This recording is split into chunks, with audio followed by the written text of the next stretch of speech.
পাৰস্পৰিক সন্মান আৰু বুজাবুজিৰ জৰিয়তেহে লাভ কৰিব পাৰি ঐক্য, শান্তি আৰু প্ৰগতি। ডক্টৰ ভূপেন হাজৰিকা। আপোনাৰ দৃষ্টিভংগীয়েহে নিৰ্ধাৰণ কৰে আপোনাৰ চৌদিশ কেনেকুৱা। নিজৰ দৃষ্টিভংগী সলনি কৰক, দেখিব পৃথিৱীখন সঁচাই ধুনীয়া। মহাত্মা গান্ধী। সফলতা কেতিয়াও চূড়ান্ত নহয়, বিফলতা কেতিয়াও মাৰাত্মক নহয়। সকলো বাধাক নেওচি আগবাঢ়ি যোৱাৰ সাহসেহে আটাইতকৈ বেছি গুৰুত্বপূৰ্ণ। জৱাহৰলাল নেহেৰু। সকলো সংঘাতৰ শেষত আমি শত্ৰুৰ কথা নহয়, বৰং বন্ধুৰ মৌলিকতাখিনিহে মনত ৰাখিম, আৰু সেয়াই হৈছে বাস্তৱিকতা। Martin Luther King junior. যিকোনো মূৰ্খই সমালোচনা, নিন্দা আৰু অভিযোগ কৰিব পাৰে, কিন্তু বুজাবুজি আৰু ক্ষমতাশীল হ'বলৈ চৰিত্ৰ আৰু আত্মনিয়ন্ত্ৰণৰ প্ৰয়োজন। Dale Carnegie. জীৱনলৈ অহা সৰু সুৰা সুবিধাৰেই সুখী হ'বলৈ চেষ্টা কৰিব লাগে। Benjamin Franklin. জ্ঞানতকৈ পবিত্ৰ বস্তু এই জগতত একোৱেই নাই। আনন্দচন্দ্ৰ আগৰৱালা। সত্যৰ বাবে বন্দী জীৱনৰ কঠোৰ নিয়ম মানি চলিব লগা হ'লেও আমি মুকলি চৰাইৰ দৰেই সুখী হ'ব লাগিব। মহাত্মা গান্ধী।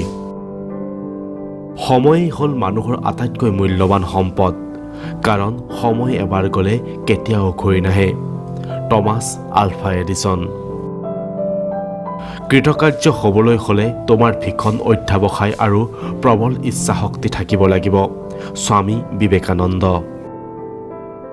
ভুলে কেতিয়াবা গৌৰৱোজ্জ্বল ভৱিষ্যতক বিনাশ কৰে। জৱাহৰলাল নেহেৰু। আনক আঘাত দিলে সেই আঘাত এদিন নিজে ভোগ কৰিবা। তুলসী দাস।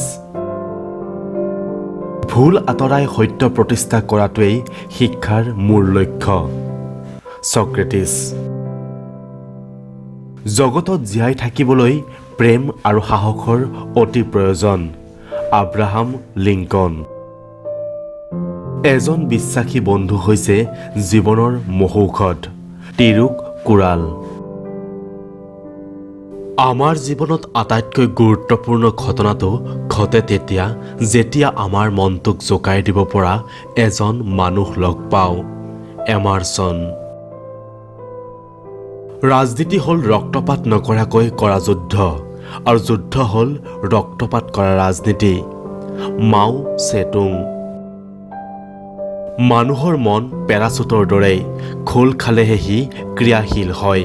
থমাছ ডেৱাৰ। কাম কৰিবলৈ মানুহৰ জন্ম হৈছে, যি মানুহে কাম নকৰে তেওঁ মানুহেই নহয়। Joseph Conrad.